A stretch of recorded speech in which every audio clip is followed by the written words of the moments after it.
लोकप्रतिनिधी आणि प्रशासकीय अधिकारी यांच्यातील सुसंवाद, समन्वय आणि परस्पर विश्वास हा जिल्ह्याच्या सर्वांगीण विकासाचा मजबूत पाया ठरतो. या दोघांच्या समन्वयातून विकास कामांना गती मिळते. आज बळीराजाविषयी आणि त्याच्या कष्टाविषयी असणारी तळमळ पदाधिकारी आणि अधिकाऱ्यांच्या वर्तणुकीतून सामान्य नागरिकांना पाहायला मिळाली. त्याचे झाले असे की माजी मुख्यमंत्री आणि हरित क्रांतीचे प्रणेते वसंतराव नाईक यांची जयंती कृषी दिन म्हणून साजरी केली जाते. या दिनानिमित्त अंबडपाल येथे शेतकरी मेळाव्याचे आयोजन करण्यात आले होते.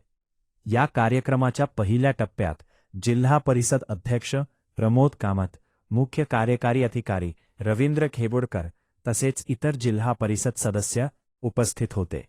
तर कार्यक्रमाच्या दुसऱ्या टप्प्यात जिल्हाधिकारी तृप्ती धोडमिसे, जिल्हा परिषदेचे उपाध्यक्ष तुकाराम साईल यांच्यासह इतर जिल्हा परिषद सदस्य आणि अधिकारी मोठ्या संख्येने उपस्थित होते.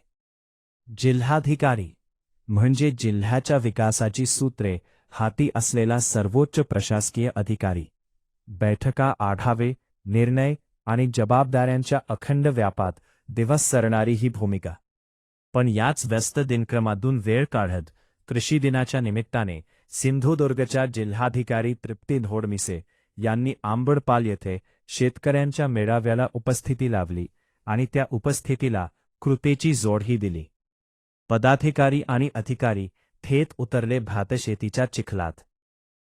या कार्यक्रमात केवळ व्यासपीठावरून मार्गदर्शन करून हे सर्वजण थांबले नाहीत, तर सर्वांनी शेतीतील आधुनिक तंत्रज्ञानाची प्रात्यक्षिके उत्सुकतेने पाहिली, तज्ज्ञांकडून माहिती जाणून घेतली.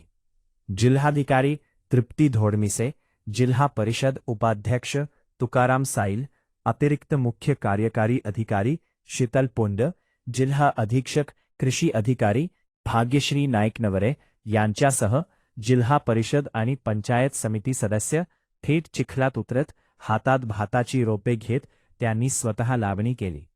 चिखलाची पर्वा नाही, पदाची जाणीव नाही, त्या क्षणी सर्वांच्या चेहऱ्यावर होता तो केवळ आनंद आणि शेतकऱ्यांच्या श्रमाविषयीचा मनापासूनचा आदर.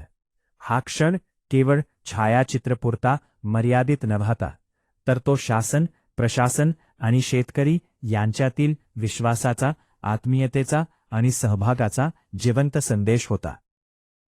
शेती ही केवळ अर्थव्यवस्थेचा कणा नाही, तर महाराष्ट्राच्या संस्कृतीचा आत्मा आहे.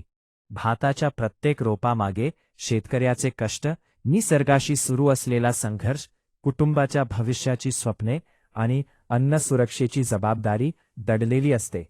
ही जाणीव प्रत्यक्ष अनुभवण्यासाठी मातीत उतरावे लागते. पदाधिकारी आणि अधिकाऱ्यांनी ते कृतीतून दाखवून दिले.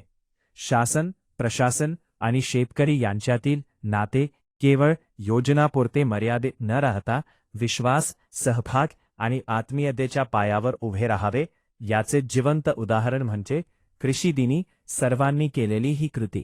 या सर्वांच्या अशा संवेदनशील वर्तनामुळे शेतकऱ्यांसोबत अधिक जिव्हाळ्याची भावना प्रत्येकाच्या मनात निर्माण झाली.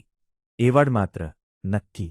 ताज्या अपडेट्स आणि ताज्या बातम्यांसाठी आजच सबस्क्राईब करा आपला सिंधुदुर्ग डिजिटल न्यूज चॅनेल.